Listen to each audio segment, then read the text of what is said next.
నమ్మలేదు. ఇప్పుడు చూడండి. ఒక రైతు చిన్న విత్తనం నేలలో నాటాడు. రోజులు గడిచాయి, ఏమీ కనిపించలేదు. పక్కవాళ్ళు నవ్వారు. ఇది మొలకెత్తదు. విత్తనం నేలలో ఉండి వినింది. అది చాలా బాధపడింది, కానీ నేలను విడిచిపెట్టలే. రోజులు గడిచాయి, వాన వచ్చింది, సూర్యుడు ఉదయించాడు. ఒక చిన్న మొలక బయటకు వచ్చింది. పక్కవాళ్ళు ఆశ్చర్యపోయారు. ఇది ఎప్పుడు పెరిగింది?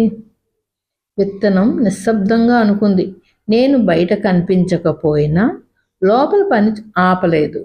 కొంతకాలానికి అది పెద్ద చెట్టు అయింది. అప్పుడు అందరూ చెప్పారు, ఇది చాలా బలంగా ఉంది.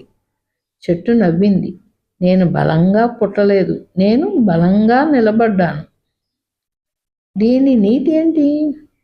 లోపల ఎదుగుదల కనిపించదు, కానీ అది ఆగదు. మీకు ఈ కథ నచ్చితే లైక్ చేసి షేర్ చేసి డ్రీమీ పాస్ స్టూడియోని సబ్స్క్రైబ్ చేయండి. మరిన్ని మంచి కథలతో మీ ముందు ఉంటా.